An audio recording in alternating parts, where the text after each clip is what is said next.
எதற்கு அந்த வசனங்கள் எப்ரேயர் எடுக்கு எப்ரேயர் போனதால் இந்த வசனத்தை வச்சது. அப்புறம் சங்கீதம் இல்லை, சங்கீதம் எல்லாம் புதிய ஏற்பாடு பழைய ஏற்பாடு, சங்கீதம் மட்டும் படிக்கிறது இல்லை, எல்லாத்தையும் படிக்கணும்னு சொல்லிட்டு. அது என்ன சங்கீதம் எல்லாம் சச்சில் பழைய அந்த இதெல்லாம் உடன் படிக்க, பழைய இதெல்லாம் போச்சு, எல்லாம் புதுசு. மாற்றம் வரும். பழைய சங்கீதத்தையே படிச்சுட்டு இருந்தேன். எப்ரேயரா? எப்ரேயர் ஃபஸ்ட்டு என்ன அதிகாரம்? 3வது அதிகாரம். 3வது அதிகாரம் 1வது. இப்படி இருக்க பரம அழைப்புக்கு பங்குள்ளவர்களாகிய பரிசுத்த சகோதரே, நாம் அறிக்கை பண்ணுகிற அப்போஸ்தலரும் பிரதான ஆசாரியரமாக இருக்கிற கிறிஸ்து இயேசுவை கவனித்து பாருங்கள். மோசே தேவனுடைய வீட்டில் எங்கும் உண்மையுள்ளவனாக இருந்தது போல இவரும் தம்மை ஏற்படுத்தினவருக்கு உண்மையுள்ளவராக இருக்கிறார். அல்லேலூயா, அல்லேலூயா, கர்த்தருக்கு மகிமை உண்டாகட்டும். அல்லேலூயா, ஸ்தோத்திரம்.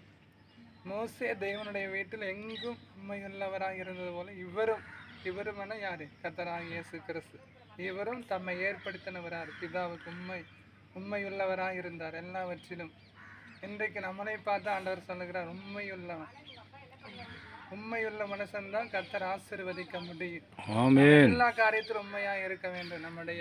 நமக்கு கொடுக்கப்பட்ட திருச்சபையில, நம்முடைய ஊழியத்துல, நம்முடைய வேலை எல்லாவற்றிலும் உண்மையா இருக்கும்போது கர்த்தர் நம்மளையும் ஆசீர்வதித்து உயர்த்துவாராக. உண்மையுள்ள மனுஷனுக்கு தான் வரங்கள், வல்லமை, கிருபைகளை, தாளந்துகளை தருவார். நம் உலக காரியங்கள் உண்மை இல்லாவிட்டாலும் தேவனுக்குரிய காரியத்தில் எப்படி உண்மையா இருக்கும்? அதே மாதிரிதான் நாம் உலகக்குரிய சின்ன சின்ன காரியங்கள் உண்மையா இருக்க வேண்டும். எல்லாவற்றிலும் நீதியும் பரிசுத்தம் உள்ளவனாக இருக்க வேண்டும். அப்படியுள்ள மனுஷனுக்கு தான் கர்த்தர் கிருபைகளை தருகிறார். அல்லேலூயா. அதே மாதிரி மோசே உண்மையுள்ளவனாக இருந்தது போல அவன் எல்லாவற்றிலும் தேவன் வல்லமையாய் பயன்படுத்தினார். அல்லேலூயா. நான் மனுஷனுக்கு தெரியாம போல நம்முடைய பிரச்சனைகள் எல்லாம், ஆனா ஆண்டவருக்கு தெரியும். ஆண்டவர் நம்முடைய உள்ளித்திரியங்களை ஆராய்ந்து அறிந்திருக்கிறார். அவருக்கு மறைவானது ஒன்றுமே இல்லை. நாம் செய்கிற ஒவ்வொரு காரியத்தையும் ஆண்டவர் அறிந்திருக்கிறார். அல்லேலூயா. இன்னை வருகிற நாட்களில் நாமும் கொஞ்சத்தில் உண்மை உள்ளவனாக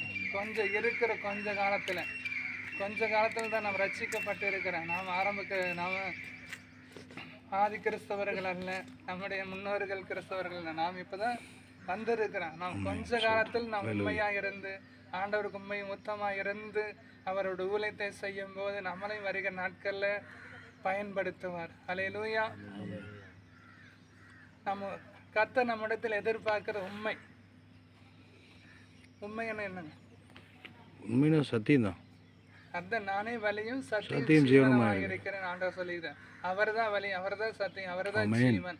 அவரை மாத்திரம் நாம் நம்பி இருப்போமானால் கர்த்தர் நம்மளையும் உயர்ந்த இடங்களை கொண்டு போய் நிறுத்துவார். அல்லேலூயா. இன்றைக்கு அநேக ஊழியர்கள் பிரசங்கம் பண்றாங்க, ஆனா வார்த்தையில் உண்மையா இருக்கிற செயல்கள்ல நாம் அப்படி இருக்கக்கூடாது. நாம் எதை விதைக்கிறோம் அதை தான் அறுப்பான். நாம் உண்மையா பேசுனா நம்முடைய சன்னதி நம்மை பின்பற்றுவாங்க. நாம் உண்மையா ஜெபம் பண்ணா, வேதத்தை வாசித்தாதான் நம்முடைய குழந்தைகள், நமக்கு பின்னாத வருகிற சன்னதி அதை பின்பற்றுவாங்க. நாம் மற்றவங்கிட்ட சொல்ல வேண்டியதில்லை. நம்முடைய கிரிகளை பார்த்து, நம்முடைய செயல்பாடுகளை பார்த்து அவங்க பின்பற்றுவாங்க. கர்த்தர் இந்த வார்த்தைகளை கொண்டு உங்களையும் என்னையும் தேவன் ஆசீர்வதிப்பாராக. ஆமென். நம்ம மத்தியில் அசோக் பிரதர்